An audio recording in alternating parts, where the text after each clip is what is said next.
उस मैसेज को पढ़ने के बाद बरसात में भी उसका चेहरा सूरज की तरह खिल उठा था। लेकिन इस मैसेज को पढ़कर खत्म किया ही था कि उसके फोन पर बारिश की बूंदें जमा होने लगी थी। लेकिन ये थोड़ी देर की खुशी मनाने के बाद याद किया कि वो सच में गरीब नहीं था। असल में उसके परिवार ने उसे एक परीक्षा में डाल रखा था जिसका नाम था गरीबी अभ्यास परीक्षा। इस परीक्षा के तहत लकी को अग्रवाल खानदान में उसके नाम की जमीन और जायदाद पर तभी हक मिलने वाला था जब वो इस परीक्षा को पास कर लेता। अचानक से उसे याद आया कि वो गरीब नहीं था बल्कि गरीब होने की परीक्षा दे रहा था। हालांकि परीक्षा देते देते उसे 8 बरस हो चुके थे, इसलिए उसे एहसास होने लगा था कि वो कभी परीक्षा को पास ही नहीं कर पाएगा और हमेशा हमेशा के लिए गरीब ही रह जाएगा। अच्छा हुआ चली गई, अब मिलना कभी। लकी ने होटल की तीसरी मंजिल की ओर देखा और पानी के अंदर ही अपना पैर पटक दिया। वो डिम्पल को कोस रहा था। उसने अपनी मोटरसाइकिल उठाई और फिर से चमन मेडिकल स्टोर जाने के लिए मुड़ने लगा। अगले दिन जब लकी की आंख खुली तो वो सीधा उठा और तैयार होकर शहर के सबसे बड़े बैंक न्यू सिटी बैंक पहुंच गया। न्यू सिटी बैंक न सिर्फ शहर का सबसे बड़ा बैंक था बल्कि वो सबसे अमीर बैंक भी था। वहाँ पर शहर के सबसे अमीर लोगों के ही पैसे जमा किए जाते थे। लकी वहाँ पैसे को निकलवाने के लिए जा रहा था। New city bank south Delhi में बसा हुआ था और उसके दरवाजे के बाहर महंगी से महंगी गाड़ी खड़ी थी। भाई अब इसमें से कौन सी नई गाड़ी लेगा, लकी ने मन ही मन सोचा। उसे यकीन नहीं हो रहा था कि कल तक तो वो एक मोटरसाइकिल तक नहीं खरीद पा रहा था और आज वो एक कार, और वो भी इतनी महंगी कार खरीदने की सोच रहा था। फिर उसने अपनी नजर गाड़ी पर से हटाई और बैंक के अंदर जाने लगा।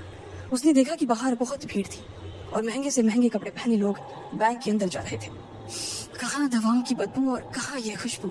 उसने एक बहुत ही गहरी सांस के अंदर ज्यादा से ज्यादा खुशबू को समेटने की कोशिश करते हुए अपने मन में सोचा। लेकिन अगले ही पल उसके मन में संकोच पैदा हो गया था। रातों रात लकी की किस्मत तो बदल गई थी लेकिन उसके कपड़े नहीं बदल पाए थे। इतने बड़े बैंक में वो वही कपड़े पहनकर आ गया था जो वो अक्सर अपने काम पर पहनकर जाता था। पैसे लेते ही ना सबसे पहले नए कपड़े खरीदने, लकी ने अपने आप से कहा और फिर बैंक के अंदर दाखिल होने लगा। जैसे ही उसने दरवाजे को धक्का दिया उसे आवाज आई, आउच! लकी थोड़ा सा हड़बड़ी में दिखाई दे रहा था और इस जल्दबाजी के चक्कर में वो एक लंबे बाल वाली लड़की से जा टकराया था जो कि उसके बगल में ही चल रही थी। माफ करना, मैं आपको देख नहीं पाया, सॉरी। लकी ने तुरंत उससे हाथ जोड़कर माफी मांगते हुए कहा। उस लड़की ने इतने अच्छे कपड़े पहन रखे थे कि उसे देखकर ही लग रहा था कि वो किसी अमीर घराने की लड़की थी, इसलिए सॉरी बोलते वक्त न चाहते हुए भी लकी के हाथ उसके सामने जुड़ गए थे। लेकिन जब उस लड़की ने लकी के कपड़े और उसके हुलिये को देखा तो उसने अपनी नाक बहुत सी कोट ली। वो लगभग हर रोज इस बैंक में आया और जाया करती थी लेकिन उसने आज तक इस बैंक के अंदर लकी जैसे फटीचर आदमी को घुसते हुए नहीं देखा था। उसके बालों में से आंवले की तेल की गंध आ रही थी। उसने गुस्से भरी नजरों से लकी की ओर देखा और बोली, क्यों नहीं देख पाए? मैं क्या ट्रांसपेरेंट हूँ? तुम्हें इतनी बड़ी लड़की दिखाई नहीं देती? इससे पहले की बात आगे बढ़ती, उस लड़की ने देखा कि इस बैंक की मैनेजर यास्मीन पटेल उन दोनों की ओर बढ़ी चली आ रही है। उसने भी लकी को देखकर वैसी ही शक्ल बनाई थी जैसी शक्ल उस लंबी लड़की ने बनाई थी। I am so sorry miss, आपको कहीं लगी तो नहीं? यास्मीन ने उस लड़की से पूछा और फिर घिन्न भरी नजरों से लकी की ओर देखने लगी। लकी तमतमाती आंखों से उन दोनों को देखा जा रहा था। वो जानता था कि उसने इतनी जोर से भी दरवाजा नहीं खोला कि उसे चोट लग जाए, लेकिन असल में उसे यह मालूम नहीं था कि वो लोग उसे नहीं बल्कि उसके कपड़े को देख रहे थे। यास्मीन ने लकी को ऊपर से नीचे तक देखा और ना जाने उसके मन में क्यों शक पैदा हो गया। क्या आप मुझे बता सकते हैं कि आप यहाँ पर किस काम से आए हैं? यास्मीन ने बड़ी मुश्किल से अपने चेहरे पर एक मुस्कान लाते हुए कहा। वो उसका हुलिया देखकर ही समझ गई थी कि वो यहाँ का कस्टमर तो नहीं था, लेकिन अपने आप को संभाला और कहा, हाँ वो मैं अपना पैसा निकलवाने के लिए आया था। पैसे निकलवाने के लिए आए हो? यास्मीन ने लकी की बात को ही दोहराते हुए कहा। वैसे तो वो लकी की बात पर जोर से हंसना चाहती थी लेकिन उसने अपने आप को थोड़ा सा काबू में कर लिया था। लकी की बात सुनकर उसे लग रहा था कि वो कोई पागल था जो यहाँ जबरदस्ती घुसा चला आ रहा था। हाँ तो क्या आपके पास कार्ड है? यास्मीन ने उससे आगे पूछा। न्यू सिटी बैंक का कार्ड हासिल करना एक बहुत ही मुश्किल भरा काम था। अगर किसी को भी उस बैंक का कार्ड लेना था तो सबसे पहले उस आदमी को अपने खाते में कम से कम 5 लाख रुपए जमा करवा कर रखने पड़ते थे, तब जाकर उसे कहीं कार्ड मिलता था। लेकिन लकी तो पहली बार ही यहाँ आ रहा था, इसलिए उसके पास कार्ड होने की कोई संभावना ही नहीं थी। लकी जब यास्मीन के सवाल का जवाब नहीं दे पाया तो यास्मीन ने फिर उससे पूछा, मैं पूछ रही हूँ कि आपके पास कार्ड है? वो समझ गई थी कि लकी पागल ही था जो कहीं से भागकर सीधा उनके बैंक में आ गया था। कार्ड नहीं, कार्ड नहीं मेरे पास। लकी ने उसके सवाल का जवाब दिया और वो फिर इधर उधर देखने लगा। जैसे ही उस लंबे बालों वाली लड़की ने लकी का जवाब सुना तो वो खिलखिलाकर हंस पड़ी। यास्मीन को तो सिर्फ लग रहा था कि वो पागल है, लेकिन वो लड़की तो अपने मन में मान चुकी थी कि यह लड़का कोई पागल ही है जो कहीं झोपड़पट्टी से यहाँ आ गया है। इससे पहले कि आगे कोई कुछ कह पाता, उस लंबे बालों वाली लड़की के पिता वहाँ आ गए और बोले, चलो बेटी। उनके हाथों में कुछ कागजात थे। लकी ने देखा कि उन्होंने महंगा सा सूट पहन रखा था। उस लड़की ने यास्मीन के दोनों हाथों को पकड़ा और बोली, यास्मीन देखो, अगर इस तरह के सड़क छाप लोग तुम्हारे बैंक में ऐसे ही घुसते चले आए ना और बाकी कस्टमर्स को परेशान करने लगे तो तुम्हारे बैंक की इमेज और उसके शेयर्स दोनों को काफी नुकसान होगा। एक मैनेजर होने के नाते तुम्हें इन सब चीजों का ध्यान रखना चाहिए। मुझे उम्मीद है कि आगे मेरे साथ ऐसा कुछ नहीं होगा। उस लड़की ने कहा और अपने पिता के साथ बैंक के बाहर चली गई। अपना ध्यान रखना कोई मैडम, मैनेजर ने उसकी गाड़ी तक छोड़ने के लिए आते हुए कहा। आज तो वो बाल बाल बच गई थी। कोयल और उसके पिता इस बैंक के सबसे पुराने और सबसे वफादार कस्टमर्स थे। अगर आज यास्मीन उन्हें नाराज कर देती और वो उसके बैंक से अपना खाता बंद करवा देते तो शायद यास्मीन की नौकरी तक जा सकती थी। और यह सब हो रहा था उस पागल लकी की वजह से। इसे जल्द से जल्द यहाँ से हटाना पड़ेगा, यास्मीन ने अपने आप से कहा और फिर बैंक के अंदर आने लगी। यास्मीन उसे अपने बैंक से बाहर निकालने के तरीके के बारे में सोच रही थी, मगर जैसे ही वो बैंक में दाखिल हुई उसने देखा कि लकी वहां था ही नहीं। अरे अब ये कहाँ चला गया, उसने अपने आप से पूछा। वो इधर उधर देखने लगी लेकिन लकी वहां भी नहीं था। यास्मीन को अच्छे से पता था कि वो उसके सामने तो बाहर नहीं निकला था, इसका मतलब था कि वो बैंक के अंदर ही था, लेकिन यास्मीन उसे ढूंढ नहीं पा रही थी। कुछ देर तक बैंक के सारे कोनों को देख लेने के बाद यास्मीन को लगा कि शायद लकी यहाँ बहुत ही असहज महसूस कर रहा होगा। और जब वो कोयल को दरवाजे पर छोड़ने के लिए आई तब उसके पीछे पीछे वो भी निकल गया होगा। चलो जान बची, यास्मीन ने अपने आप से कहा और अपने केबिन में आकर बैठ गई। जैसे ही उसने आज के दिन की पहली फाइल उठाई थी उसे किसी एक की झलक दिखी। ये कोई और नहीं बल्कि लकी ही था। अरे ये कहाँ छिपा हुआ था, यास्मीन ने अपने आप से ही कहा और तुरंत फाइल को टेबल पर रखकर वो ऑफिस के बाहर आ गई। उसने देखा कि लकी बैंक के VIP लॉन्च के बाहर खड़ा था और उसके खंबे की आड़ की वजह से वो यास्मीन की नजर से बाहर हो गया था। अब यास्मीन को तो वो मिल गया था, लेकिन उसके लिए उससे भी बड़ी एक और मुसीबत खड़ी हो गई थी। लकी जिस कमरे के बाहर अभी खड़ा था उस कमरे के अंदर शहर के सभी रईस लोगों का उठना बैठना था। बैंक के सिलसिले में या फिर किसी दूसरे काम के सिलसिले में वो सभी लोग यहीं आकर बात किया करते थे। उस कमरे के अंदर जो लोग बैठे थे उन सबके करोड़ों रुपए इस बैंक के खाते में जमा थे।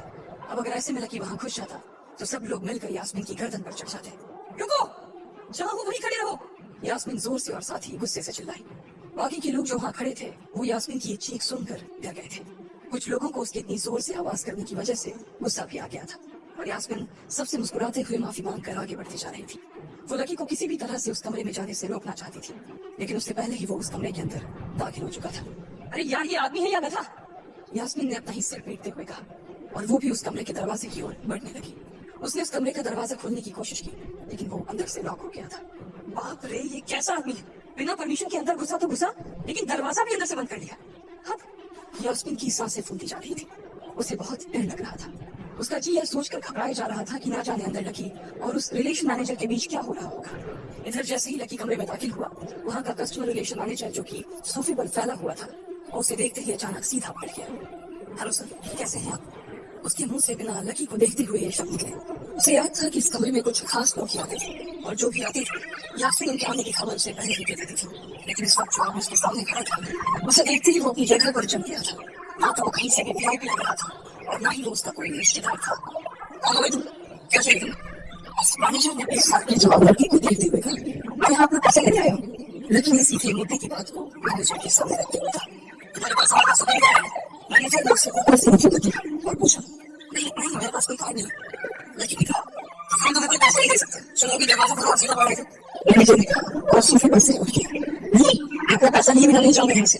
लड़की भी इज्जत पकड़ गया, बोलो ना मेरा कार्ड वाले को पैसा नहीं मिलता और वो भी पैसा होता तब तो मिलेगा ना। मैनेजर ने उसके करीब आकर कहा, अरे पैसा है तभी तुम कार्ड आए हो सर।